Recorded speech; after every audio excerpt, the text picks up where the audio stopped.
دوسرا مرتبہ ہے، کہتے ہیں الایمان،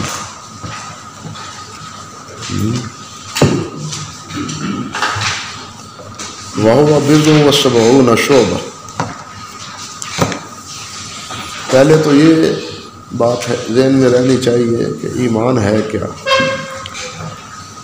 حضرات محدثین رحمہم اللہ کے نزدیک، سلف کے نزدیک، ایمان قول، عمل اور دل کے یقین کا نام ہے۔ یعنی زبان سے ایمان کا اقرار کرنا، دل سے اس کا اعتراف کرنا اور عمل سے اس کا اظہار کرنا، یہ ایمان میں چیزیں شامل ہیں۔ ایمان صرف زبان کے اقرار کا نام نہیں ہے، یا صرف دل کے اقرار کا اعتراف کا نام نہیں ہے۔ دل سے اعتراف تو کفار مکہ بھی نبی علیہ الصلوۃ والسلام کی صداقت کا کرتے تھے، وہ آپ کو صادق امین کہتے تھے، لیکن آپ کو علیہ السلام آپ کی اطاعت اور فرم برداری کے لیے وہ آمادہ اور تیار نہ تھے۔ بعض حضرات کہتے ہیں کہ عمل اس میں شامل نہیں ہے، صرف اقرار اور دل کے اعتراف کا نام، یقین کا نام، یہ ایمان ہے۔ لیکن قرآن مجید کی نصوص اس بات پر دلالت کرتی ہیں کہ ایمان میں عمل بھی شامل ہے، اور اسی بنا پر عمل میں جتنا استحکام ہوگا، ایمان یقین میں جتنا استحکام ہوگا، اتنا ہی ایمان مضبوط ہوگا۔ اور اسی بنا پر پھر آگے محدثین فرماتے ہیں، سلف نے فرمایا ہے، جس طرح کہ اللہ رب العزت نے بھی فرمایا ہے قرآن مجید میں، کہ ایمان میں کمی اور بیشی بھی ہوتی ہے، ایمان میں کمی بیشی بھی ہوتی ہے۔ مرجیہ ایمان میں کمی بیشی کے قائل نہیں ہے، اور نہ ہی وہ اعمال کو ایمان کا جز کہتے ہیں، وہ صرف دو چیزوں کو ایمان قرار دیتے ہیں، ایک دل کے یقین کو اور دوسرا زبان کے اقرار کو، اعمال کو اس میں شامل نہیں کرتے۔ اللہ اکبر کبیرہ۔ لیکن وہ یہ بات ضرور کہتے ہیں کہ ایمان اعمال کی وجہ سے انسان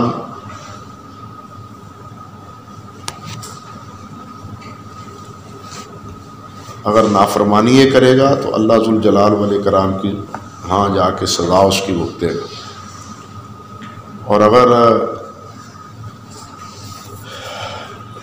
اطاعت اور فرم برداری کرے گا تو اللہ ذوالجلال والاکرام سے جنت پائے گا۔ نتیجہ تو سلف کی طرح وہ بھی یہی نکالتے ہیں، لیکن اعمال کو ایمان کا حصہ قرار نہیں دیتے، اور نہ ہی ایمان کی کمی بیشی کے قائل ہیں۔ بعض کا یہ قول بھی ہے کہ ایمان بڑھتا تو ہے، کم نہیں ہوتا، اضافہ تو اس میں ہوتا ہے، زیادتی تو اس میں ہوتی ہے، کم نہیں ہوتی، کمی نہیں ہوتی۔ وہ کہتے ہیں کہ اگر کمی تسلیم کر لیں تو پھر اس کا مطلب یہ ہے کہ کسی وقت ایمان سے تہی دامن بھی انسان ہو سکتا ہے، کمی ہوتے ہوتے ہوتے ہوتے انسان ایمان سے ہی تہی دامن ہو جاتا ہے۔ اس لیے بعض نے کہا ہے کہ کمی تو نہیں ہوتی، اضافہ ہوتا ہے، لیکن صحیح بات یہی ہے کہ ایمان میں کمی بیشی ہوتی ہے، جس طرح نبی علیہ الصلوۃ والسلام نے فرمایا نا ان للقلوب اقبال و ادبارا، یہی کیفیت ایمان کی، یہ قلوب کی یہی کیفیت اور نوعیت جو ہے نا وہ ایمان کی ہے۔ کبھی تو اقبال ہوتا ہے، دل چاہتا ہے نماز پڑھیں، قرآن پڑھیں، ذکر و اذکار کریں، اور کبھی کبھی ایسا ہوتا ہے کہ بالکل مردنی طاری ہو جاتی، کچھ کرنے کو جی نہیں چاہتا۔ تو جس طرح آپ نے یہ بات ارشاد فرمائی ہے، اسی طرح یہ بات بھی ہے کہ ایمان میں کمی بیشی ہوتی ہے۔ حضرت عمر فاروق رضی اللہ تعالیٰ عنہ کا فرمان معروف ہے، اور ایک مرفوع روایت میں بھی یہ الفاظ آئے ہیں، مگر مرفوع روایت میں کلام ہے، جس طرح کہ حافظ سخاوی رحمۃ اللہ علیہ نے ذکر کیا المقاصد الحسنہ میں، کہ حضرت عمر نے فرمایا تھا کہ لو وزن ایمان و ابی بکر ما ایمان اہل الارض لرجح،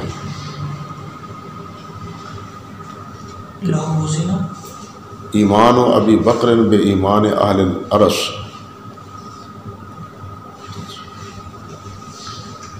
اگر ابو بکر کے ایمان کو زمین کے تمام اہل ایمان کے ایمان کے ساتھ تولا جائے تو ابو بکر کا ایمان جو ہے نا وہ بڑھ جائے گا، ابو بکر کا ایمان بڑھ جائے گا۔ حضرت عمر فاروق رضی اللہ تعالیٰ عنہ کے اس فرمان سے بھی اس بات کی تائید ہوتی ہے کہ حضرات صحابہ کرام بھی ایمان کی کمی بیشی کے قائل تھے۔ اللہ اکبر کبیرہ۔ تو بہرحال ایمان ان تینوں چیزوں کا نام ہے۔ امام بخاری رحمۃ اللہ علیہ نے بھی آپ نے پڑھا ہے کتاب الایمان میں، ابتدا میں ہی انہوں نے ایمان کے اعمال کے ایمان میں داخل ہونے اور اس کی کمی اور زیادتی پر مستقل ابواب باندھ کے اس مسئلے کو بیان فرمایا ہے۔ اور یہ بات میں پہلے آپ سے عرض کر چکا ہوں کہ ایمان اور اسلام میں کیا فرق ہے۔ ایمان اور اسلام میں فرق کے لیے سورۃ حجرات کی آیت بالکل واضح ہے، اور اسی طرح حدیث جبرائیل بھی واضح ہے، جیسے کہ آگے آ رہی ہے حدیث جبرائیل۔ اور سورۃ اعراف میں تو اللہ ذو الجلال والاکرام نے فرمایا نا قالت الاعراب آمنا قل لم تؤمنوا ولکن قولوا اسلمنا۔ اب ان سے ایمان کی نفی ہے اور اسلام کا ان کے اسلام کا اقرار ہے، یہ کہو کہ ہم مسلمان ہو گئے ہیں، ہم نے اسلام کو قبول کر لیا ہے۔ وَلَمَّا يَدْخُلِ الْإِيمَانُ فِي قُلُوبِكُمْ وَإِن تُطِيعُوا اللَّهَ وَرَسُولَهُ لَا يَلِدْكُمْ أَعْمَالُكُمْ شَيْئًا۔ ہاں، اسلام لانے کے بعد اگر تم اللہ اور اللہ کے رسول کی اطاعت کرو گے تو تمہارا کوئی بھی عمل ضائع نہیں ہوگا، اگرچہ تم ابھی ایمان میں پختہ نہیں ہو، لیکن اسلام کی اور ایمان کی اس تفریق سے تم بددل بھی نہ ہو جاؤ، بددل بھی نہ ہو جاؤ۔ ایمان اگر اسلام کے ساتھ تم اللہ اور اللہ کے رسول کی اطاعت کرو گے تو تمہارا کوئی عمل ضائع نہیں۔ حدیث جبرائیل آگے آ رہی۔ تو بہرحال ایمان اور اسلام میں بھی فرق ہے۔ ایمان دل کے ساتھ اس کا تعلق ہے زیادہ، اور اسلام کا تعلق جو ہے نا وہ اعضاء کے ساتھ، جوارح کے ساتھ۔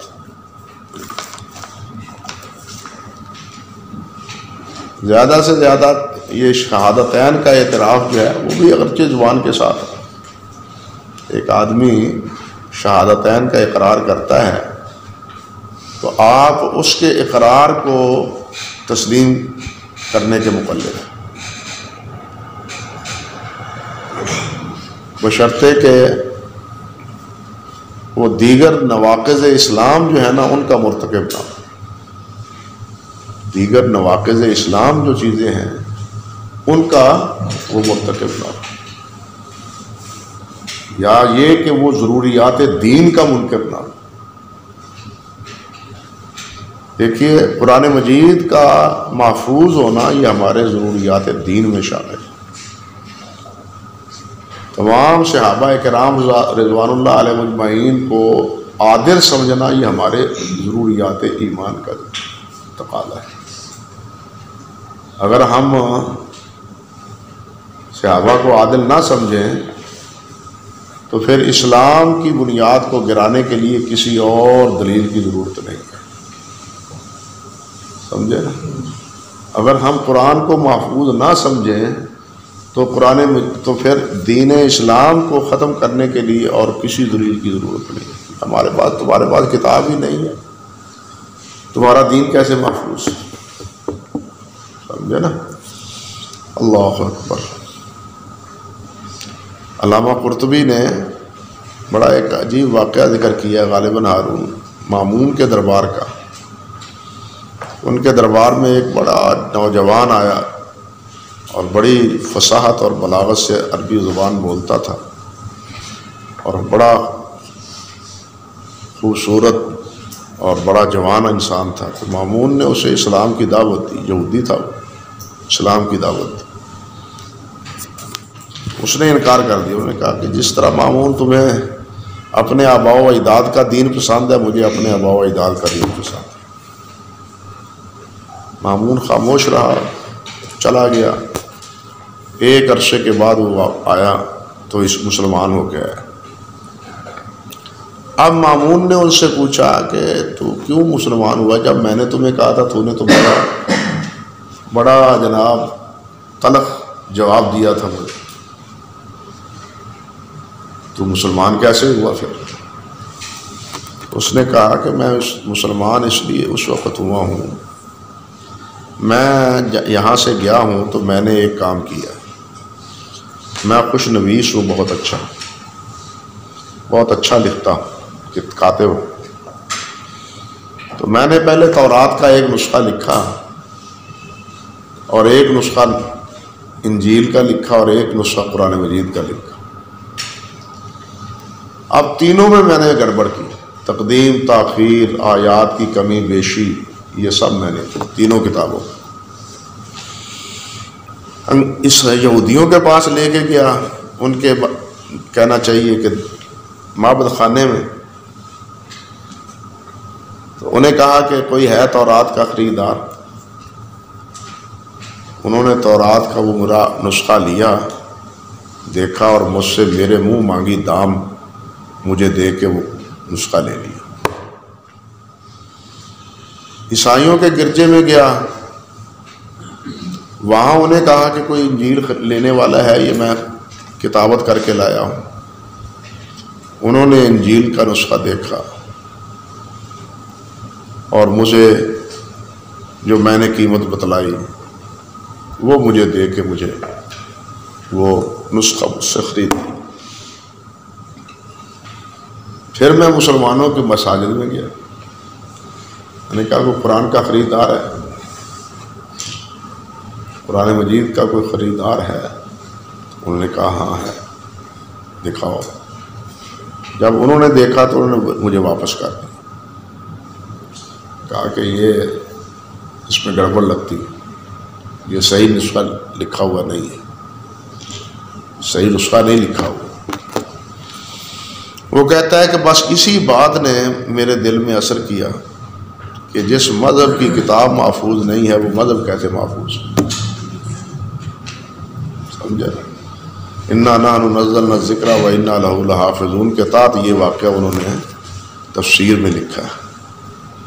تو کہنے کا مقصد یہ تھا کہ قرآن کی حفاظت ہمارا ضروریات دین کا مسئلہ ہے، ہمارا دین محفوظ ہی قرآن مجید کی حفاظت کے ساتھ۔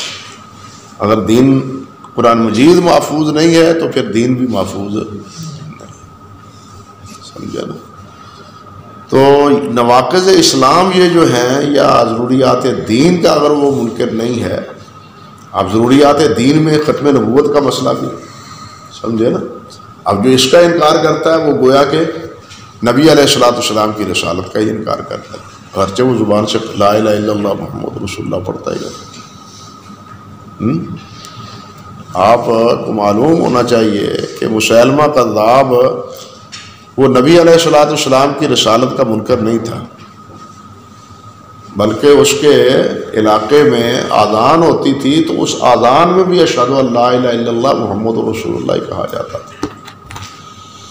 اور جب اس نے خط لکھا تھا نبی علیہ السلام کو تو اس وقت بھی اس نے یہ لکھا تھا من مسیلمہ رسول اللہ الی محمد رسول اللہ. وہ رسول اللہ صلی اللہ علیہ وسلم کی رسالت کا منکر تو نہ تھا، نہ اس کے ماننے والے منکر تھے، لیکن وہ نبی علیہ السلام کو آخری رسول نہیں مانتا تھا. سمجھے نا؟ یعنی مسیلمہ اور اس کے حواریوں سے لڑائی جو ہے وہ اس بنیاد پر نہیں کہ تم ہمارے رسول کو نہیں مانتے، آخری رسول، ہاں اس لیے ہے کہ تم ان کو آخری رسول نہیں مانتے، اور تم کہتے ہو کہ نبی صلی اللہ علیہ وسلم کے بعد بھی رسول ہے. طلیحہ کے ساتھ بھی یہی، اسود ارسی کے ساتھ بھی یہی جھگڑا تھا صحابہ کرام کا رضوان اللہ علیہ مجمعین. تو یہ ختم نبوت بھی ہمارا کیا ہے مسئلہ ضروریات دین کا ہے، کیونکہ اگر ختم نبوت نہیں ہے تو اس کا مطلب ہے دین بھی کامل نہیں ہے. دین بھی کامل ہے، اتمام اس کا نہیں ہے. ابھی کوئی اور آئے گا جس کی وجہ سے اتمام ہوگا. سمجھے یا نہیں سمجھے؟ تو بات تو یہی ہے کہ اللہ آپ کا بھلا کرے کہ ایمان قول و فعل اور دل کے یقین کا نام ہے، لیکن شرط یہ ہے کہ وہ انسان ان تینوں چیزوں کے ساتھ ساتھ ضروریات دین کا منکر نہ ہو، اور اس کے ساتھ یہ بھی کہ وہ ایسی چیزوں کا بھی اعتراف نہ کرتا ہو، مانتا نہ ہو جس میں اسلام کی نفی ہوتی ہو، اسلام کی نفی ہوتی ہو. معاذ اللہ سمجھتا ہوں. اور اسی حدیث سے، یہ جو حدیث ہے مشہور مشکات کی کتاب الایمان میں، اس سے بہت ہمارے بڑے بزرگوں کو، بعض ساتھیوں کو، بڑے بڑے حضرات کو غلط فہمی ہوئی ہے. من صلی صلاتنا واستقبل قبلتنا دخل واکل ذبیحتنا فذلک مذموم. اس سے ان کو دھوکہ لگا ہے کہ اب جناب یہ ذبیحہ بھی کھاتے ہیں اور ہمارا بیت اللہ کو کعبہ بھی مانتے ہیں، نماز بھی ہماری طرح پڑھتے ہیں، قرآن کو بھی مانتے ہیں، تو یہ مسلمان کیوں نہیں؟ مرزائیوں کو مسلمان کہنے والے وہ اسی روایت سے استلام کرتے ہیں. مولانا محی الدین لکھوی رحمۃ اللہ علیہ مرزائیوں کے بارے میں اسی حدیث کی وجہ سے نرم گوشہ رکھتے تھے.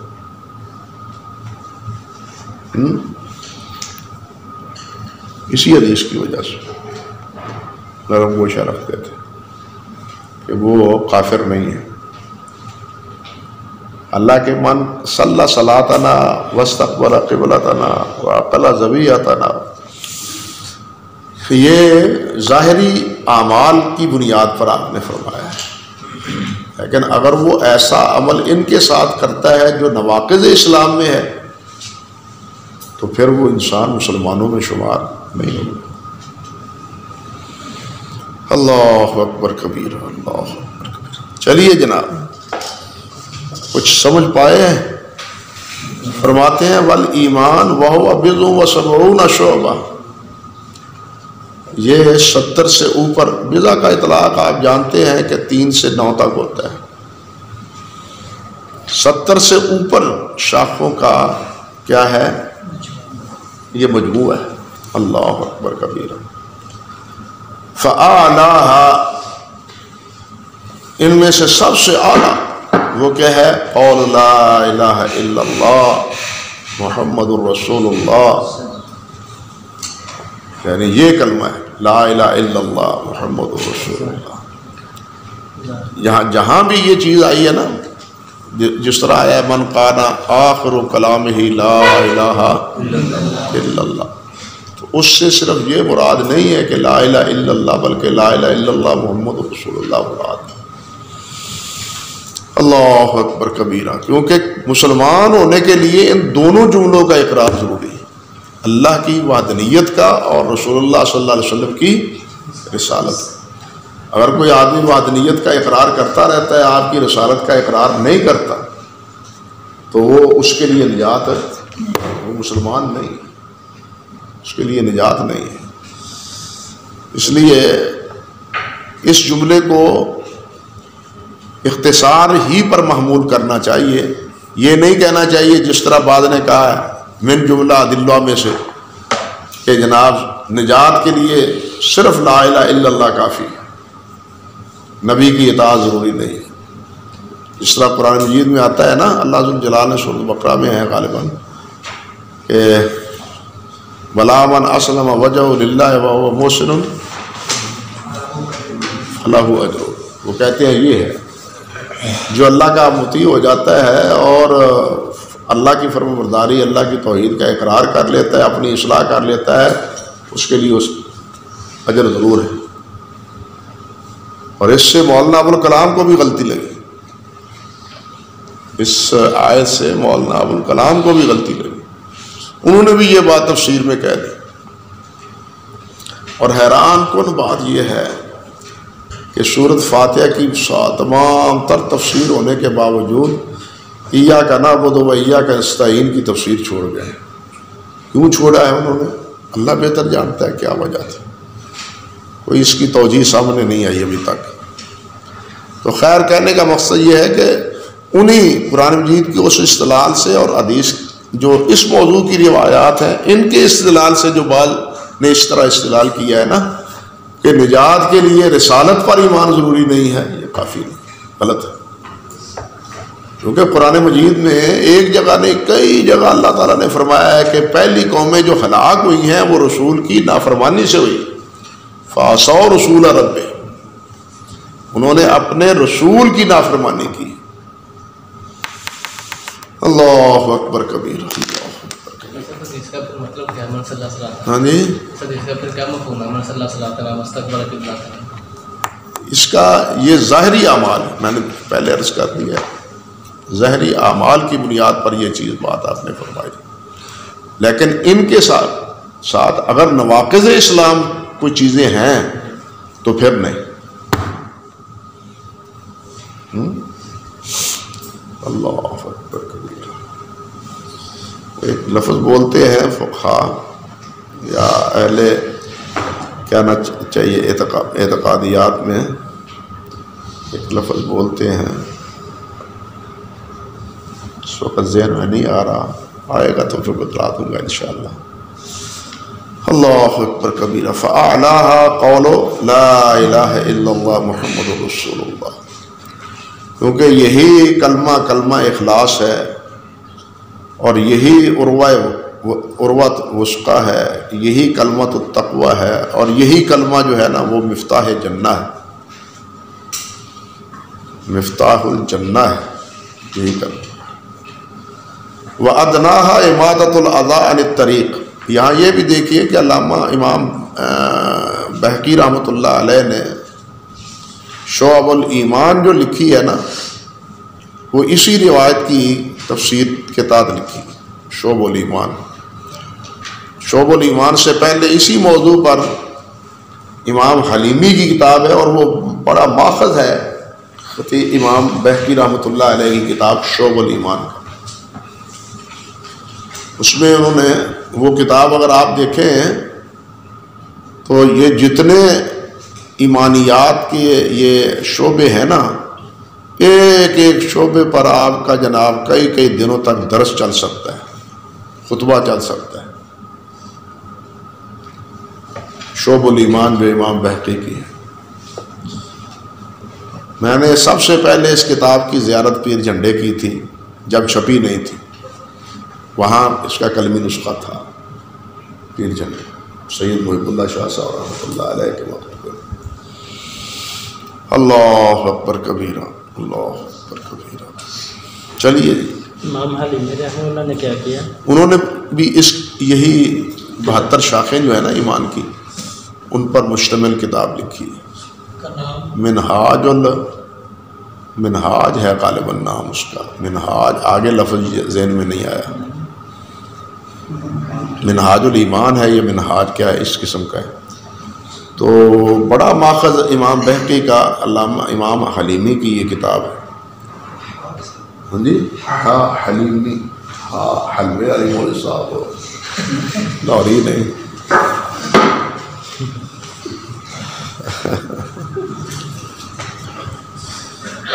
چلیے جی میرے بھائی، اللہ اکبر کبیرہ.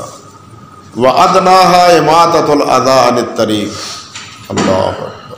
اور سب سے ادنا اس کا شعبہ یہ ہے کہ راستے سے ایذا دینے والی، تکلیف دینے والی چیز کو اماطہ زائل کر دے، دور کر دے. یہ ایمان کا یہ بھی ایک شعبہ ہے کہ اس کے دل میں مسلمان انسان کی ہمدردی موجود ہے. اس کے دل میں انسان کی ہمدردی موجود. اماطۃ الاذی عن الطریق. حافظ شیرازی نے تو بڑی عجیب بات کہی. حافظ شیرازی کہتا ہے مباش در پہ آزار و ہرچے خواہی کن. مباش در پہ آزار و ہرچے خواہی کن کہ در طریقت ما غیر ازی گناہ نیست. در طریقت ما غیر ازی گناہ نیست. نہیں سمجھے؟ مباش در پہ آزار، کسی کو تکلیف نہ دو، باقی جو چاہو کرتے رہو. کیونکہ ہماری طریقت میں اس کے علاوہ اور کوئی گناہ نہیں ہے. مباش در پہ آزار و ہرچے خواہی کن، جو چاہتے ہو کرو، کسی کو تکلیف نہ دو. اللہ کے در طریقت ما غیر ادی گناہ نیست. ہماری طریقت میں اس کے علاوہ اور کوئی گناہ نہیں. اب کہنے کو تو یہ ایک شعر ہے لیکن پوری شریعت ہے. یہ شرک کرے گا تو اللہ تعالیٰ یوزینی ابن آدم، حدیث میں آتا ہے نا، ابن آدم مجھے تکلیف دیتا ہے. نبی صلی اللہ علیہ وسلم کی نافرمانی کرے تو نبی صلی اللہ علیہ وسلم کی کوئی ایذا پہنچتی ہے. صحابہ کرام کو برا بھلا کہیں تو صحابہ کرام کو ایذا پہنچتی ہے. اساتذہ کو دے تو وہاں بھی، والدین کو کہہ دے تو وہاں بھی، بڑوں کو دے وہاں بھی، چھوٹوں پر رحم نہ کرے وہاں بھی. کون سی چیز ہے جو بات پیچھے رہ گئی؟ بات سمجھے یا نہیں سمجھے؟ کون سی چیز ہے جو پیچھے رہ گئی؟ اس لیے وہ کہتے ہیں کہ در طریقت ما غیر ازی گناہ نیست. ہمارے راستے میں، ہماری طریقت میں تو اس کے علاوہ اور کوئی گناہ نہیں. اللہ اکبر کبیر. ناف تو خیر. ہاں جی، مرزائیوں کا ایک قول ہے محبت سب سے نفرت کسی سے نہیں. محبت سب سے نفرت کسی سے نہیں. ہاں، محبت سب سے نفرت کسی سے نہیں. بالکل ٹھیک ہے. نفرت تو خود اللہ ذوالجلال نے فرمایا ہے کہ کافروں سے نہیں ہونی چاہیے. کافروں سے ہونی چاہیے نفرت. محبت اہل ایمان سے ہونی چاہیے، کافروں سے نہیں ہونی چاہیے. یہ ان کی بات غلط ہے. تکلیف کسی کو نہیں دینی. یہ کیا ہے؟ ہاں، تکلیف کسی کو نہیں دینی. تکلیف کسی کو نہیں دینی. تکلیف، ہاں وہ تکلیف یعنی دنیاوی اعتبار سے، ظاہری اعتبار سے تو کہہ سکتے ہیں، ظاہری اعتبار سے تو کہہ سکتے ہیں، لیکن کافر کے ساتھ محبت نہیں ہو سکتی. یہ تو قرآن مجید کی نصوص کے خلاف. کافر سے محبت پہلے گزر چکا ہے نا. ایمانیات میں یہ شامل ہے کہ جہاں اللہ اور اللہ کے رسول پر ایمان لائے، وہاں جو اللہ اور اللہ کے رسول کے باغی ہیں ہم ان کے باغی ہیں. جو اللہ اور اللہ کے رسول کے باغی ہیں ہم ان کے باغی. بغاوت نام ہے اپنا، باغی کہلاتے ہیں ہم. ہاں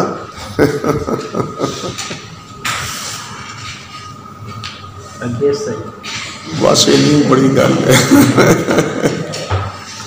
چلیے جناب، اللہ اکبر کبیرہ. والحیاء شعبۃ من الایمان، اللہ اکبر کبیرہ. اور حیا جو ہے یہ ایمان کا شعبہ ہے. الحیا ایمان کا شعبہ ہے، کیونکہ حیا ہی کی وجہ سے انسان معاصی سے بچتا ہے، نافرمانیوں سے اجتناب کرتا ہے. اذا لم تستحی فاصنع ما شئت، اذا لم تستحی. ایک حدیث میں آتا ہے نا، استحیوا، عبداللہ ابن مسعود کی ہے غالباً رضی اللہ عنہ، استحیوا من اللہ حق الحیا. وہ قرآن مجید میں نا، یا ایھا الذین آمنوا اتقوا اللہ حق تقاتہ. اب کئی تو اس کو منسوخ مانتے ہیں حق تقاتہ، لیکن یہ منسوخ نہیں ہے. نبی علیہ السلام ہر خطبے میں یہ پڑھتے تھے. ہر خطبے میں پڑھنے والی منسوخ کیسے ہو سکتی ہے؟ اس کا حکم کیسے منسوخ ہو سکتا ہے؟ ہاں، اس کا مفہوم وہی ہے جو حضرت عبداللہ ابن مسعود رضی اللہ تعالیٰ عنہ نے فرمایا کہ انسان ایسا ایمان لائے کہ اس کے بعد ریب اور شک کی وہاں کوئی گنجائش نہ رہے. انسان ذاکر ہو، ناشکرا نہ ہو، اس کی زبان سے ناشکری نہ ہو پھر کب. اور تیسری چیز انہوں نے یہ فرمائی کہ ہاں ایسا اطاعت گزار ہو کہ اس میں پھر معصیت نہ ہو. عبداللہ ابن مسعود رضی اللہ تعالیٰ عنہ سے مستدرک حاکم میں صحیح سند کے ساتھ یہ قول، یعنی دوام جو ہے اللہ سبحانہ و تعالیٰ پر ایمان اور اس کے تقاضوں کا، وہ مطلوب ہے. استحیوا من اللہ حق الحیا بھی یہی ہے، اور یا ایھا الذین آمنوا اتقوا اللہ حق تقاتہ بھی. اس روایت میں اگرچہ کلام ہے، لیکن قرآن مجید کی یہ آیت اس کی مؤید ہے اس مفہوم کی. مستدرک حاکم کا نام ہے جی، امام حاکم رحمہ پر تشیع کا الزام ہے، یہ ٹھیک ہے؟ وہ جب آئیں گی نا باتیں اس میں کیا نام ہے، شرح نخبہ میں یا قواعد ضوابط میں، تو پھر انشاءاللہ وہاں ہوگی بات. اللہ اکبر کبیرہ. چلیے جناب، فرماتے ہیں اللہ اکبر کبیرہ. وارکانہ ستہ، اور اس کے ارکان، ایمان کے ارکان 6 ہیں. وہ کون کون سے؟ ان تؤمن باللہ وملائکتہ وکتبہ ورسلہ والیوم الآخر وبالقدر خیرہ وشرہ. تو یہ 6 ارکان ہیں ایمان کے. اللہ پر ایمان، اللہ پر ایمان پہلا تو یہ ہے کہ اللہ ہے، اللہ کے وجود پر قائم ہے. کیونکہ اس وقت تو مصیبت یہ ہے کہ بہت سے ملحد ہیں جو اللہ کے وجود کے ہی قائل نہیں. اللہ ہے اور وہ ہمارا رب ہے، جیسے پہلے آپ نے پڑھا ہے، وہ ہمارا رب ہے اور وہی ہمارا معبود. اللہ اور ربنا کا تقاضا یہ ہے کہ پہلے یہ کہ اللہ ہے، وہی ہمارا رب ہے اور وہی ہمارا معبود. صرف یہ کہ اللہ ہے، ہم اللہ کو مانتے ہیں، اتنا کافی نہیں، اتنا کافی نہیں.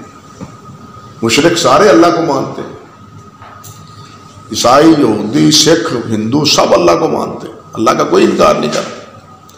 لیکن اللہ وحدہ لا شریک کو نہیں مانتے. اللہ کے لیے ماننا ضروری ہے کہ خالص اللہ رب العزت کو مانا جائے اور اسی کی ہی عبادت کی جائے. اللہ اکبر. پہلے جیسے گزرا ہے، وَمَلَائِكَتُ أَن تُؤْمِنَ بِاللَّهِ وَمَلَائِكَتُهُ، اور اس کے فرشتوں پر ایمان لائے کہ فرشتے اللہ کے مخلوق ہیں، اللہ کی بیٹیاں نہیں ہیں. فرشتوں کو ماننے والے وہ بھی تھے نا جو اللہ کی بیٹی مانتے تھے. اللہ کی مخلوق مانا جائے. کہ فرشتے اللہ ذوالجلال کی مخلوق ہیں اور وہ اللہ ذوالجلال کے اطاعت گزار ہیں. لا یعصون ما امرهم، اللہ جو ان کو حکم دیتا ہے وہ اس کی اطاعت کرتے ہیں. ہیں جی، اللہ اکبر کبیرہ. اور یہ بھی کہ جتنی مخلوق ہے ان تمام مخلوقوں میں سب سے زیادہ مخلوق فرشتوں کی. فرشتوں کی مخلوق سب سے زیادہ ہے تعداد میں. بلکہ یہ جو قرآن مجید کی آیت ہے نا، لا یعلم جنود ربک الا ھو، اس سے فرشتے ہی مراد لیے ہیں اکثر مفسرین صحابہ نے. لا یعلم جنود ربک الا ھو، فرشتوں کی تعداد کتنی ہے ان کو اللہ ہی جانتے ہیں. اللہ اکبر کبیرہ. اللہ اکبر. وہ حدیث تو معروف ہے، آپ کے علم میں ہی ہے کہ ایک طواف میں 70,000 فرشتہ شامل ہوتا ہے. نبی علیہ السلام نے فرمایا بیت المعمور میں بالکل بیت اللہ کے اوپر، اللہ اکبر کبیرہ، 70,000 فرشتہ. اور جس نے ایک دفعہ طواف کیا دوبارہ باری ابھی تک نہیں آئی اس کو، شمار ہو سکتا ہے. ہمارے خطبہ حضرات کو نا وہ بر وطن بیت بات کریں گے نا تو اللہ کی حمد، اللہ کی تعریف کتنی جناب، ریت کے ذروں کے برابر سے زیادہ، پانی کے قطرات سے زیادہ، ہوا کے جھونکوں سے زیادہ، جی، اور درختوں کے پتوں سے زیادہ. یہ ساری اللہ کی ثنا ہیں. فرشتوں کا ذکر نہیں کریں گے. مخلوق، ساری مخلوق کی، لیکن مخلوق یہ چیزیں تو ہیں، فرشتوں کا ذکر اس وقت کم ہی سامنے آتا ہے. دوسری چیز یہ کہ مخلوق، فرشتے نوری مخلوق، فرشتے نوری مخلوق، جس طرح انسان خاکی مخلوق اور جنات جو ہیں وہ ناری مخلوق. وہ سر سید کی طرح نہیں کہ پہاڑی علاقے کے لوگ جو سخت جاں ہوتے ہیں وہ مراد ہیں جنات سے، اور فرشتوں سے مراد وہ لوگ ہیں جو نیک اور صالحین ہیں. یہ اس لیے کہ وہ کہتے ہیں کہ فرشتے، نہ فرشتے کسی کو نظر آتے ہیں نہ جن کسی کو نظر آتے ہیں. وہ تو ایمان لاتے ہیں سائنس پر جو نظر آتی ہے، جو تجربے میں. سائنس جس کو مانے وہ مانے.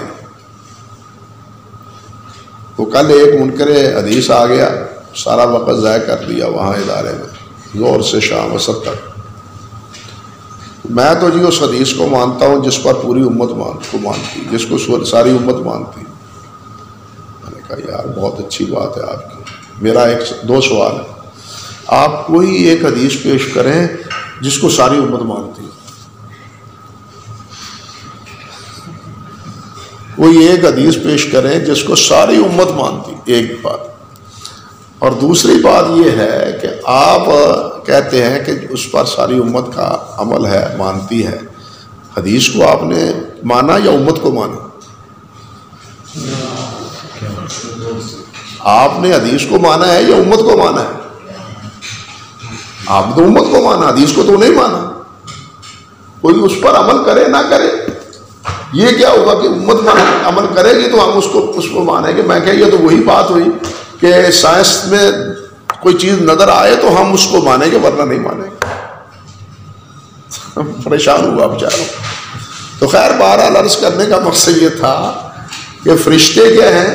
نوری مخلوق، ان کا اقرار ہے اور وہ اللہ کی نافرمانی نہیں کرتے. جو ڈیوٹی اللہ سبحانہ و تعالیٰ نے لگا رکھی ہے، اللہ اکبر، اس پیدائش کے بعد سے لے کے اب تک وہ ڈیوٹی نبھا رہے ہیں. اللہ اکبر کبیرہ. اللہ اکبر. وہ کیا ہے؟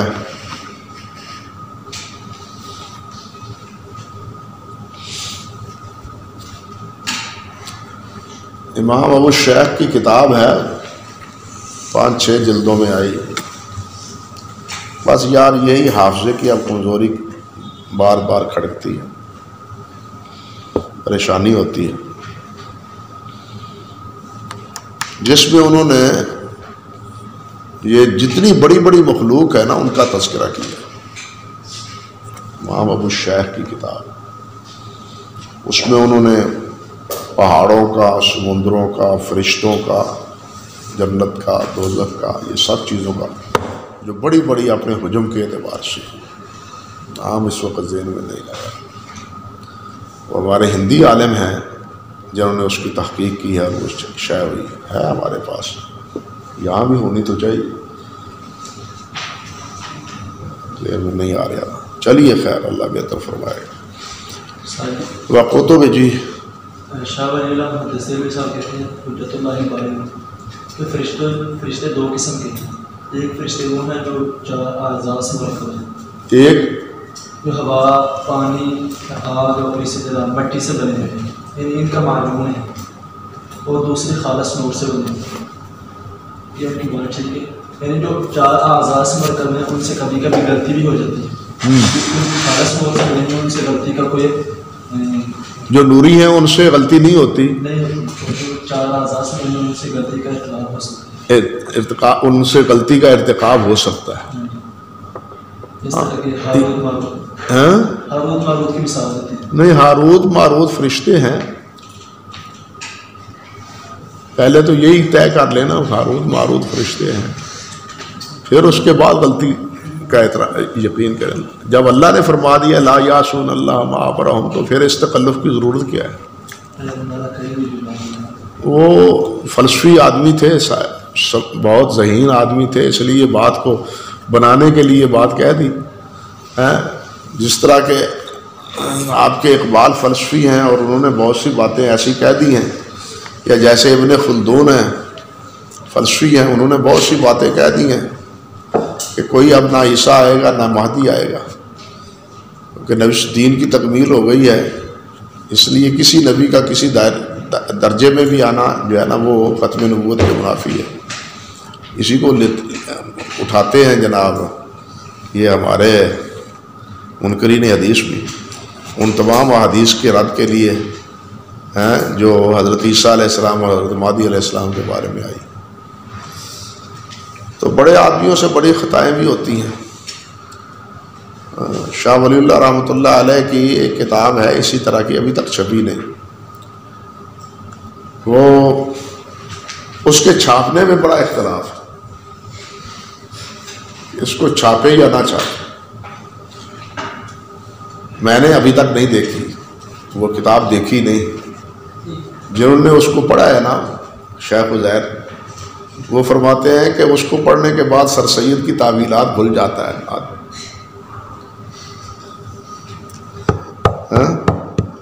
سر سید کی تعویلات بھول جاتا ہے آدمی. اس لیے ہم پشیمان ہیں کہ اس کو چھاپیں یا نہ چھاپیں. سمجھے بات؟ بڑے آدمیوں سے خطا بھی بڑی ہوتی ہے. حکم لگا کر چھپا دینا چاہیے. بس اللہ تعالیٰ مہربانی. یہ شیخ عزیر شمس صاحب ہیں، لیکچر میں کہا تھا، ایک لیکچر میں کہا تھا کہ ویسے انہوں نے کتاب میں ذکر کیا یہ بات انہوں نے. نہیں، یہ بات تھی کہ شاہ ولی اللہ رحمۃ اللہ علیہ کی ابھی تک یہ کتاب نہیں چھپی. اس حوالے سے شیخ عزیر کی کتابوں کا مجموعہ بھی اب چھپ رہا ہے، بلکہ چھپ چکا ہے اللہ کے فضل سے. آگے آپ کے ہاں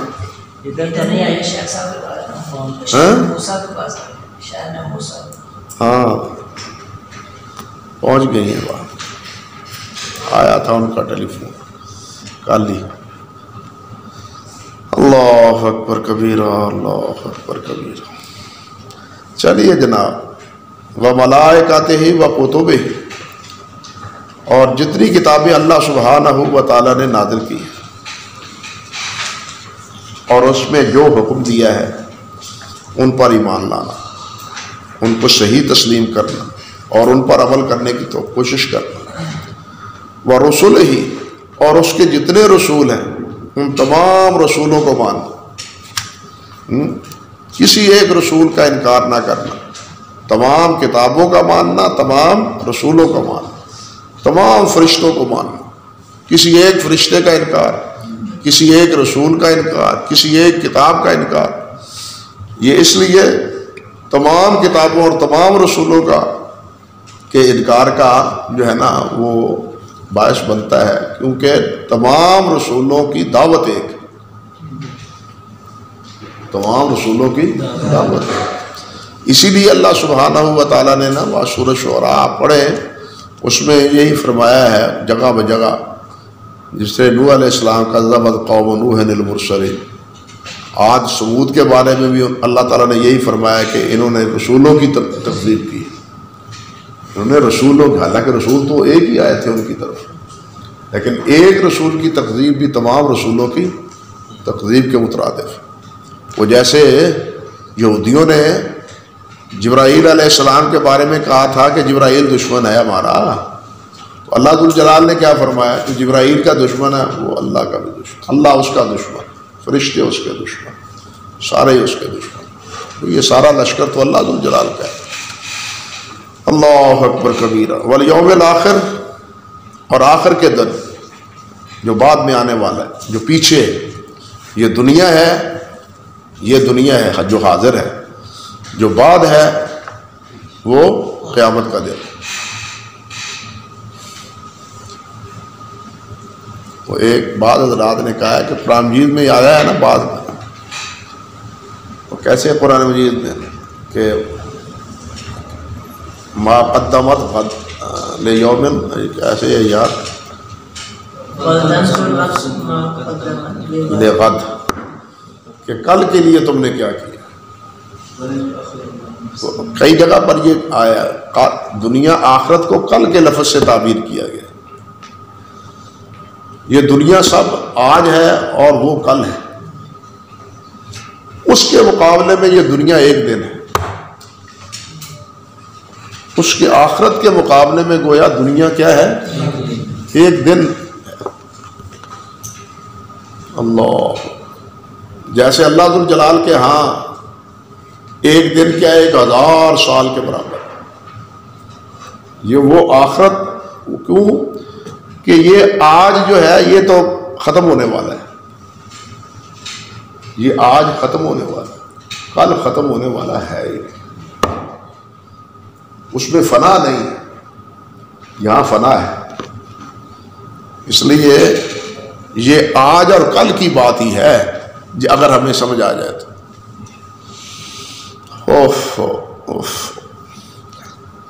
اسی لیے کہتے ہیں نا آج کا کام کل پر مت چھوڑ، کیونکہ کل پر جائیں گے تو پھر پچھتائیں گے، وہ آج ہی کر لیں، کل پر جائیں گے تو پچھتائیں گے۔ ہمارے استاد ہوتے تھے اسکول میں، اگر انہوں کا دیا ہوا کام اگر لکھ کے نہیں کوئی لایا، یاد کر کے نہیں آیا، کسی نے کہہ دیا، ہیڈ ماسٹر صاحب تھے، جی میں کل کر کے لے آؤں گا، کل لکھ کے لے، یہ کل سے ان کو نفرت تھی، 4 سوٹیاں ہاتھوں پر، کل کے لفظ، 2 اس پر 2 اس پر، میں کل سے، آج کیوں نہیں، کل کس نے دیکھا ہے؟ آپ کل ہوگے، میں کل ہوں گا، میں نے آج دیکھنا تھا، ہاں تو کل کسی نے نہیں دیکھا، لیکن وہ کل آخرت کا وہ ایسا ہے کہ وہ اس دنیا، پوری دنیا، اللہ اکبر۔ آپ جانتے ہیں میرے بھائی، نبی علیہ السلام نے فرمایا الانام الساعہ کا ہاتھ ہے۔ اب یہ ساری دنیا گزر چکی ہے، یہ باقی، اور وہ باقی بھی ابھی 1400 سال گزر چکے، ابھی پتہ نہیں کتنے 100 سال باقی، ہاں یہ دنیا اسی طرح ہے، جو چیز ختم ہو جانے والی ہے نا اس کی پوزیشن اسی طرح ہے، اور جو دائمی ہے، ہمیشہ کے لیے ہے، وہ آخرت ہی۔ اللہ اس کو ہماری اس آخرت کو سنوار دے۔ وَبِالْقَدْرِ خَيْرِهِ وَشَرِّهِ، اور اللہ ذوالجلال والاکرام کی تقدیر، اس کے خیر اور اس کے شر کے اعتبار سے، کہ جو لکھا ہے، جو ہونا ہے انسان کے ساتھ، اچھا ہونا ہے، برا ہونا ہے، بھلا ہونا ہے، برا ہونا ہے، جو کچھ ہے اللہ سبحانہ و تعالیٰ نے لکھ دیا ہے سب کچھ۔ ان چیزوں پر ایمان، یہ ہمارے ایمان کا حصہ ہے، اور یہ ارکان ہیں ایمان کے۔ فرماتے ہیں دلیل اس کی کیا ہے؟ فرماتے ہیں کہ دلیل اس کی اللہ سبحانہ و تعالیٰ کا یہ فرمان ہے لیس البر ان تولوا وجوہکم قبل المشرق والمغرب ولكن البر من آمن باللہ والیوم الآخر والملائکۃ والکتاب والنبیین ودلیل القدر قولہ تعالی انا کل شیء خلقناہ بقدر. جی ہر چیز کو ہم نے ایک اندازے کے مطابق پیدا کیا ہے اور وہ اندازہ مکتوب ہے، وہ لکھا ہوا ہے اور محفوظ ہے لوح محفوظ میں. حدیث میں آتا ہے نا کہ زمین و آسمان کے پیدا ہونے سے بھی 50,000 سال پہلے اللہ سبحانہ و تعالیٰ نے ہر ایک کے بارے میں فیصلے کر دیے، اور یہ جو فیصلے کیے ہیں یہ اللہ سبحانہ و تعالیٰ کا دراصل علم ہے. یہ جو فیصلے ہیں یہ حقیقتاً کیا ہے، تقدیر کیا ہے، حقیقتاً اللہ تعالیٰ کا علم ہے اور اللہ کی قدرت ہے. اور اللہ کا علم اور اللہ کی قدرت اس میں نقص نہیں ہے. تقدیر نے کسی کو مجبور محض نہیں بنایا. اگر مجبور محض کا مسئلہ ہوتا تو اللہ ذوالجلال انبیاء اور کتابوں کو نازل نہ فرماتے. بات سمجھے یا نہیں سمجھے؟ تقدیر اظہار ہے اللہ سبحانہ و تعالیٰ کی قدرت کا اور اللہ ذوالجلال کے علم کا. اب اس کے خلاف کیوں نہیں ہوتا؟ اس لیے کہ اللہ کا علم کامل ہے، وہی ہوگا جو اللہ ذوالجلال نے لکھا ہے.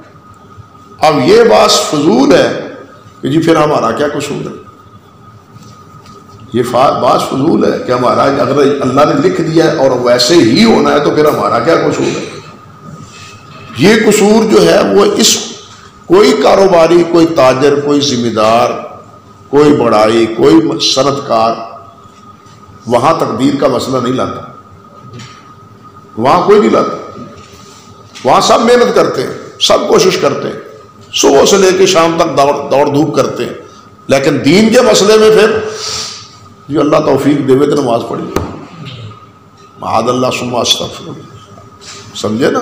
یعنی اس تقدیر، یہ تقدیر کا یہ مسئلہ وہی جیسے کفار کہتے تھے، کفار کا یہ استدلال تھا نا، اگر اللہ چاہتا تو ہم اور ہمارے آباء و اجداد شرک نہ کرتے. یہ تو کفار کا استدلال ہے. آج ہم مسلمان اس کا استدلال کر رہے ہیں، مسلمان کہلانے والے وہی استدلال کرتے ہیں. وہ کافر ہو کے استدلال کرتے تھے، ہم مسلمان ہو کے کرتے ہیں. اللہ کے دین کے علاوہ باقی دنیا کے جتنے کام ہیں ان میں ہم کبھی بھی تقدیر کے مسئلے پر نہ غور کیا ہے نہ سوچا ہے. وہ اپنی محنت کر رہا ہے، ہر آدمی اپنی محنت میں لگا ہوا ہے، جٹا ہوا ہے صبح سے لے کے شام تک. وہاں تقدیر نہیں. حالانکہ وہاں وہ بھی جو کچھ کر رہا ہے وہ اللہ کے اس فیصلے کے مطابق ہی کر رہا ہے، لیکن اس کو اس نے کبھی اپنے لیے حجت اور دلیل نہیں بنایا. جب کوئی نقصان ہوتا ہے، جب اس وقت یا جب بے دینی اختیار کرتا ہے اس وقت پھر تقدیر کا مسئلہ لے آتا ہے. یہ ہماری بے خبری اور وما قدر اللہ حق قدرہ ہی کا نتیجہ ہے. اللہ اکبر کبیرہ. المرتبہ الثالثہ، تیسرا مرتبہ الاحسان، وہ احسان ہے. اللہ اکبر. احسان کیا ہے؟ کہتے ہیں کہ یہ نہایت الاخلاص، یہ اخلاص کی انتہا ہے.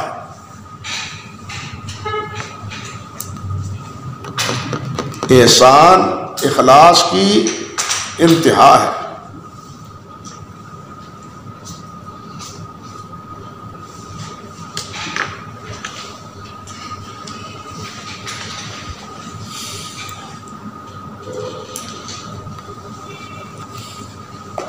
اور اخلاص کیا ہے؟ کہتے ہیں کہ وہ عمل کو اس طرح سر انجام دینا جس طرح کہ وہ عمل سر انجام دینا چاہیے.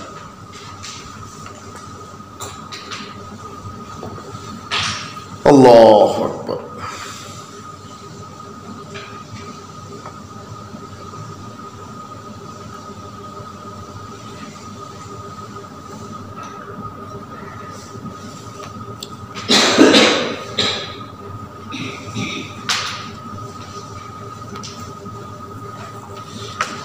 اور اخلاص کی انتہا کیا ہے؟ نہایت الاخلاص کہتے ہیں ناشئ عن حقیقت الاستحضار من حیث الظاہر والباطن، کہ ظاہر اور باطن طور پر اللہ سبحانہ و تعالیٰ کا کامل استحضار، یہ اخلاص، ظاہراً اور باطناً اللہ سبحانہ و تعالیٰ کا کامل استحضار، یہ اخلاص۔ اور یہی چیز سب سے زیادہ مشکل ہے۔ عمل کر لینا آسان ہے، اخلاص سے کرنا مشکل ہے۔ عمل کرنا آسان ہے مگر اخلاص سے کرنا مشکل۔ وما امروا الا لیعبدوا اللہ مخلصین لہ الدین۔ اللہ اکبر کبیر۔ کہتے ہیں کہ اس کا ایک ہی رکن ہے، الاحسان رکن واحد وہو ان تعبد اللہ کأنک تراہ فإن لم تکن تراہ فإنہ یراک۔ اللہ اکبر کبیر، کہ تم اللہ کی عبادت کرو گویا کہ تم اس کو دیکھ رہے ہو۔ فإن لم تکن تراہ فإنہ یراک، اگر تم اس کو دیکھ نہیں رہے تو وہ تو تمہیں دیکھ رہا ہے۔ حافظ ابن رجب ہوں یا ابن حزم ہوں یا ابن قیم ہوں رحمہم اللہ، انہوں نے اس کی جتنی توجیحات کی ہیں، مجھے ان توجیحات میں یہ زیادہ اوقاف النفس نظر آئی ہے کہ اس سے مراد جو ہے نا کاننا کا تراہ، یہ ہے شوق عمل کے لیے۔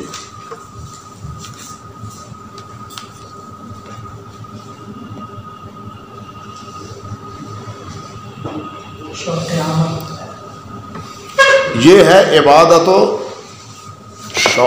عبادت ہے شوق سے، محبت سے۔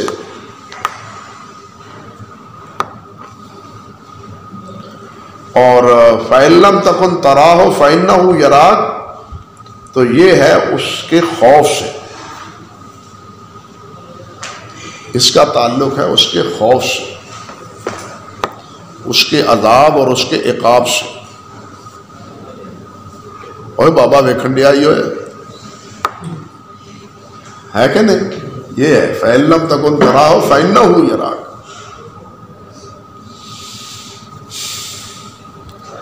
یعنی اعلیٰ درجہ یہ ہے کہ انسان شوق سے عبادت کرے، اور کچھ نہیں تو کم سے کم ڈر سے ہی عبادت کرے سے، ڈر سے کرے یا شوق سے کرے۔ سمجھے بات؟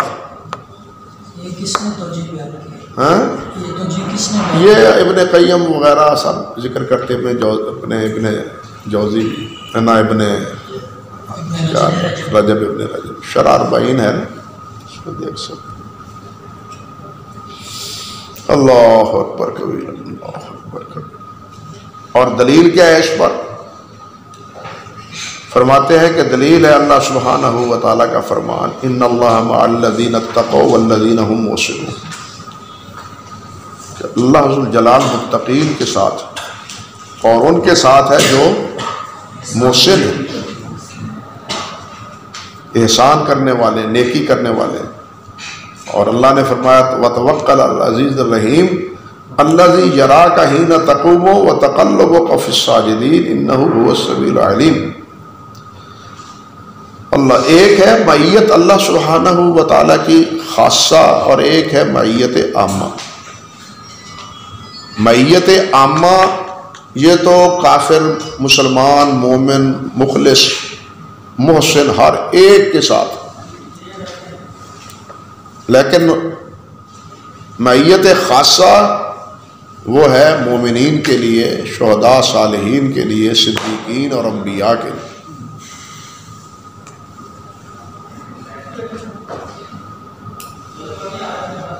دونوں کا قرآن مجید میں ذکر، دونوں کے بارے میں اللہ نے فرمایا اللہ تمہارے ساتھ ہے، تم جہاں 3 ہو اللہ وہاں چوتھا ہے۔ اور یہ معیت عامہ ہے اور معیت علمی ہے۔ اللہ اکبر کبیر، اللہ اکبر کبیر۔ سمجھے میرے بھائی؟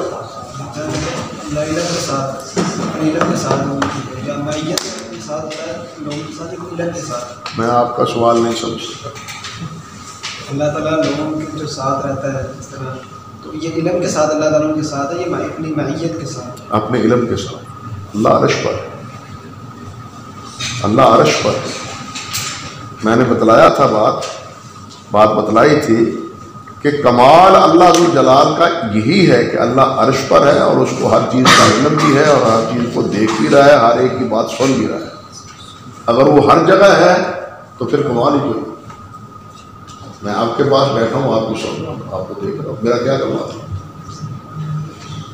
میرا کیا کمال ہے؟ میں سب دیکھ رہا ہوں. کمال اللہ ذو الجلال والاکرام کا یہی ہے کہ اللہ عرش پر ہے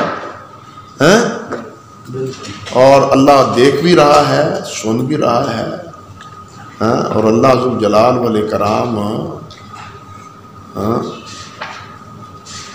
کی قدرت میں بھی وہ شامل ہے. اللہ شاید بعض لوگ کہتے ہیں کہ میت کو علم کے ساتھ خاص نہیں کرنا چاہیے، بلکہ یہاں کہنا چاہیے کمال علی کو بشانی، جس طرح اللہ تعالیٰ کی شان کے لائق ہے ویسے ہونا ہے. عرض یہ ہے کہ یہ باتیں بعض حضرات نے کی ہیں، لیکن یہ بھی بات درست نہیں ہے. ہم جب کہتے ہیں کہ ہم سلفی ہیں تو یہ جتنی آیات ہیں ان کا حضرت عبداللہ ابن مسعود ہیں یا عبداللہ ابن عباس ہیں، انہوں نے کون سی میت مراد لی؟ انہوں نے میت علمی مراد لی. اس لیے ہمیں اس جنجال میں یا اس کھکھیڑ میں پڑھنے کی ضرورت ہی نہیں ہے. سمجھے یا نہیں سمجھے؟ اللہ کی شان کے مطابق جو میت، اللہ کی شان کے مطابق میت شان یہی ہے کہ وہ سب سے اوپر، اللہ نیچے نہیں ہے. اللہ کی شان یہ ہے کہ سب سے اللہ اور باقی مخلوق سب سے نیچے. اب یہ میت اگر آپ اللہ تعالیٰ کے بارے میں کہتے ہیں کہ اللہ یہاں بھی ہے، جیسے وجودی کہتے ہیں یا حلولی کہتے ہیں، تو اس میں کیا کمال ہے؟ یہ انہوں نے صوفیوں نے یہ چیزیں بنائی اور پھر مجدد صاحب آئے اور انہوں نے کہا کہ نہیں جی عبادت تو شہود ہے، عبادت اور وجود نہیں ہے، وجود نہیں شہود ہے. اللہ ہے عرش پر، لیکن اس کے پر جو ہے نا جلال و جمال وہ ہر جگہ ہے، جیسے سورج ہے اور اس کی روشنی اور اس کی تپش جو ہے وہ ہر جگہ ہے. انہوں نے یہ فلسفہ پیش کیا. یہ ساری باتیں وجودی ہوں، حلولی ہوں، شہودی ہوں، یہ صحابہ کرام کی بات نہیں ہے. یہ صحابہ کرام کے دور میں مسائل ہے، لہذا ان کا تعلق ایمانیات سے نہیں ہے. بنیادی بات یہ ہے، ایمانیات کے لیے وہی چیز ضروری ہے جو صحابہ کرام رضوان اللہ علیہم اجمعین کے دور میں تھی، ورنہ ماننا پڑے گا کہ ان کا ایمان تو پھر ناقص ہے، کیونکہ وہ تو یہ چیزیں مانتے ہی نہیں تھے. اللہ اکبر کبیرہ. سمجھے بات بھائی؟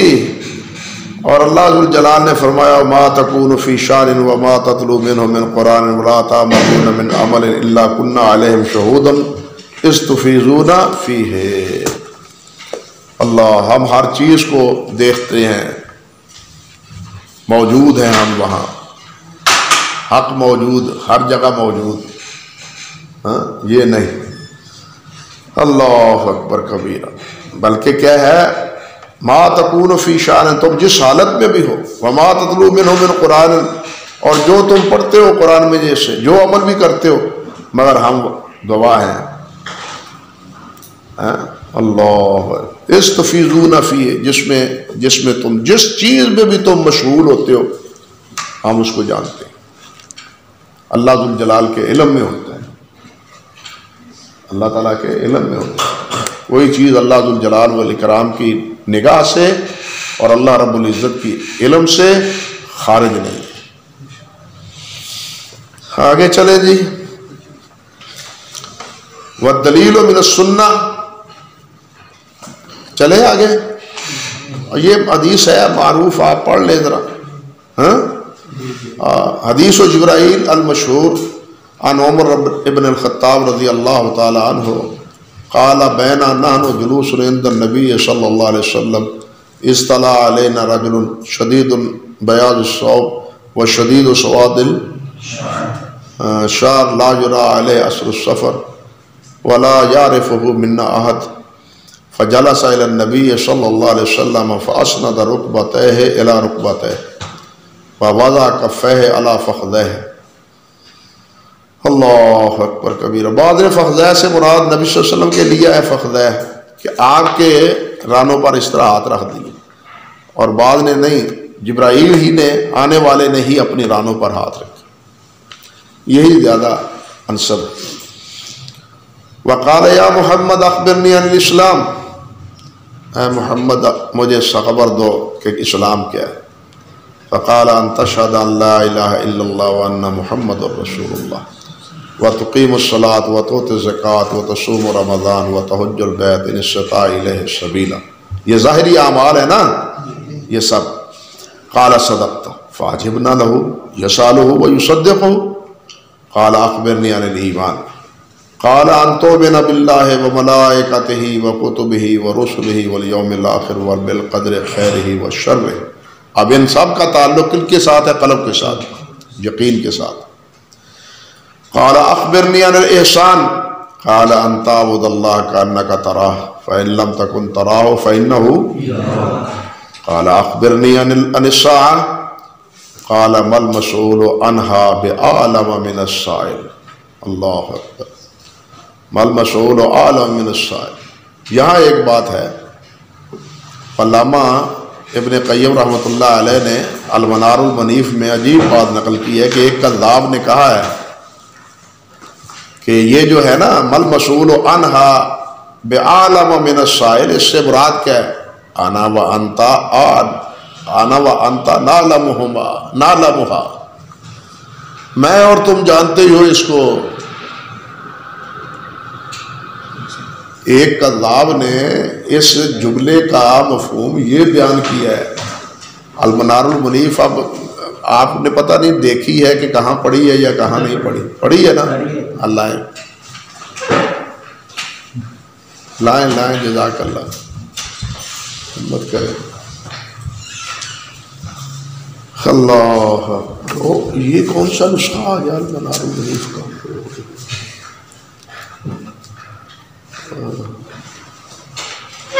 یہ تو یار بہت، یہ وہ نسخہ نہیں ہے جو ہمارے پاس ہے، اور یہ اس کا صفحہ نہیں ملے گا، فہرست بھی اس کی کوئی نہیں ہے. اللہ اکبر کبیر. فہرست بھی نہیں ہے، سرد ہے اسی طرح، اس میں تو وہ نہیں ملے گا.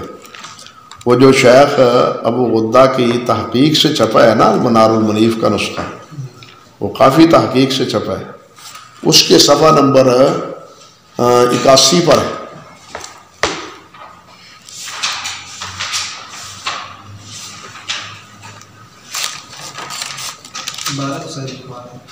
وہ عبارت ہے انا و انتا نعلمہا، انا و انتا نعلمہا.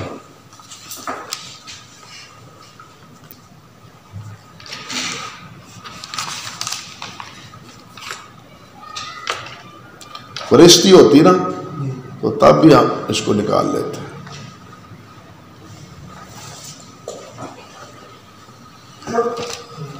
اللہ اکبر کبیرہ. وہ جو گجرات کے ہیں نا مفتی صاحب ان کے بریلویوں کے، انہوں نے بھی تفسیر میں اس قسم کی جاوا گوئی کی ہے.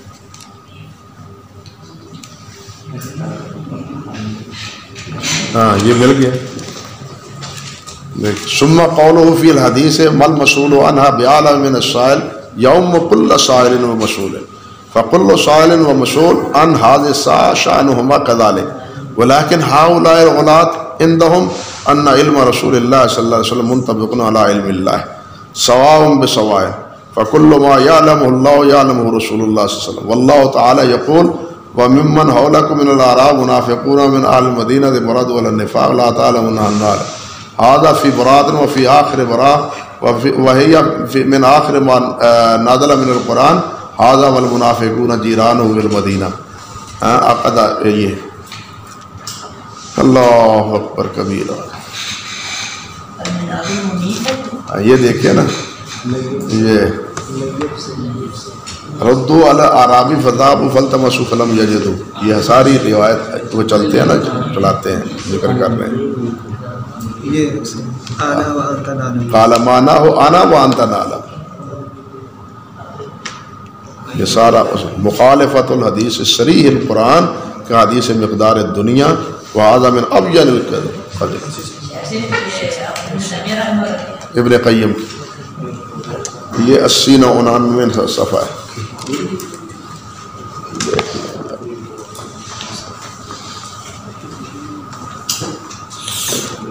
چلے جی اللہ سبحانہ و تعالی نے تو ایک جگہ نہیں کئی جگہ فرمایا نا ان اللہ عندہ علم الساعہ مفاتح الغیب لا یعلمها الا اللہ مفاتح الغیب خمس لا یعلمها الا اللہ اللہ اکبر کبیرہ فرماتے ہیں قال اخبرنی ان اماراتها قال ان تالدہ الامت ربتها اللہ وانت الحفاظ العراۃ العالۃ الراشات یتطاولون فی البنیان کہ لونڈیے جو ہے نا وہ اپنے مالک کو جنیں گے. اصل میں اس سے مثال مراد کیا ہے کہ نظام بالکل الٹ جائے گا, معاملات الٹ ہو جائیں گے, نیچے کا اوپر اور اوپر کا نیچے ہو جائے گا. یہ مقصود ہے. لونڈیاں اپنے مالک کو جنیں گی اور اللہ آپ کا بھلا کرے جو ننگے پاؤں والے ننگے جسموں والے وہ بڑے بڑے بکریوں کے چرواہے اونچی اونچی بلڈنگیں بنائیں گے. کہتے ہیں قال فمضا فلبسنا ملیا, تو یہ سوال جواب سن کے وہ چلا گیا. تھوڑی دیر گزری تھی تو آپ نے فرمایا یا عمر اتدرون ما السائل, من السائل, جانتے ہو تم کہ یہ سائل کون تھا؟ قلنا اللہ و رسول عالم, ہم نے کہا اللہ اور اللہ کے رسول بہتر جانتے ہیں. جس چیز کا علم نہ ہو تو اس کو کس کی طرف لوٹانا چاہیے؟ اسی لیے کہتے ہیں کہ لا ادری کیا ہے؟ نصف العلم. لا ادری کیا ہے؟ امام بخاری رحمۃ اللہ علیہ نے کتاب الاحکام میں آخر میں یہ باب باندھا ہے لا ادری کا, یاد ہے, اور اس پر بہت اچھے واقعات ذکر کیے ہیں. اگر آپ تکلیف کر کے دیکھنا چاہیں تو جامع بیان العلم کی دوسری جلد میں ابن عبد البر رحمۃ اللہ علیہ نے, ابن عبد البر کی جو جامع بیان العلم ہے امام مالک کا, امام قاسم کا, قاسم بن محمد بن سلام کا, یہ سب حضرات جو تابعین ہیں تبع تابعین ہیں ان کے اقوال ہیں کہ کہاں کہاں انہوں نے لا ادری کہا ہے مسائل کے بارے میں. وہ امام مالک کے بارے میں ذکر کیا ہے کہ ایک آدمی آیا 6 ماہ کی مسافت, 6 ماہ کی مسافت طے کر کے پوچھا مسئلہ, امام صاحب فرمانے لگے لا ادری. وہ پریشان ہو گیا کہ مجھے تو نمائندہ بنا کے بھیجا, 6 ماہ کی سفر کر کے آیا, اتنی لمبی دور کی مسافت برداشت کر کے انہوں نے مجھے بھیجا ہے کہ جاؤ جا کے مدینے سے پوچھ کے آؤ یہ مسئلہ امام مالک سے. امام مالک فرمانے لگے تم اپنے شہر میں تو جا کے بتلاؤ گے یہ کوئی امام مالک نے یہ کہا ہے, ابھی تم بازار میں جاؤ اور اعلان کرو بازار میں کہ میں آیا اتنی دور سے, مالک کو مسئلہ پوچھا, مالک نے کہا مجھے نہیں آتا. ابھی جاؤ بازار میں, اپنے شہر میں جا کے تم کہو گے تو دیر ہو جائے گی. تم تعجب کیوں کرتے ہو؟ تو اس قسم کے واقعات انہوں نے ذکر کیے ہیں جامع بیان العلم میں، یہ جو حافظ ابن عبد البر رحمۃ اللہ علیہ کی. اسی نام پہ ایک کتاب ہے الجامع لآداب السامع، آداب الراوی والسامع، خطیب بغدادی کی، الجامع لآداب الراوی والسامع. اور اختصاراً دونوں کو جامع کہتے ہیں، لیکن تقسیم کے لیے الجامع للخطیب، الجامع لابن عبد البر، سمجھے نا؟ تو پھر وہ اہل علم سمجھ جاتے ہیں کہ یہاں جامع ابن عبد البر مراد کون سی ہے، وہاں کون سی. سمجھ گیا بات؟ ہاں چلیے میرے بھائی، اللہ اکبر کبیرہ. دوسری بات یہ ہے کہ یہاں کیا فرمایا، یا عمر اتدرون السائل قلنا اللہ ورسولہ قال ھذا جبرائیل اتاکم یعلمکم امر دینکم، کہ یہ جبرائیل تھے تمہارے پاس آئے ہیں تمہیں تمہارا دین سکھانے کے لیے. اب یہ ساری باتیں کس میں شامل ہیں؟ دین میں شامل ہیں. اور ایک روایت میں ابن حبان کی روایت میں ہے کہ وہ جس وقت گیا نا تو نبی صلی اللہ علیہ وسلم نے پوچھا یار اس کو بلاؤ، لاؤ اس کو، اس سے بات کریں کچھ اور. صحابہ کہتے ہیں کہ ہم باہر نکلے، ادھر ادھر گلیوں میں دیکھا کچھ بھی نہیں، کوئی آدمی نظر ہی نہیں آ رہا. پھر آ کے واپس آ گئے، وہ تو نظر نہیں آیا. تو نبی صلی اللہ علیہ وسلم نے فرمایا کہ کبھی بھی جبرائیل آیا ہے تو مجھے اشتباہ نہیں ہوا، لیکن اس بار اشتباہ ہوا ہے. جب وہ یہاں سے گیا ہے تب مجھے پتا چلا ہے کہ یہ جبرائیل ہے. یہ صحیح ابن حبان کی روایت ہے اور حافظ نے اسے فتح الباری میں بھی ذکر کیا ہے، سمجھے نا؟ یہاں سے جانے کے بعد پتہ چلا ہے، علم ہوا ہے مجھے کہ یہ جبرائیل ہے.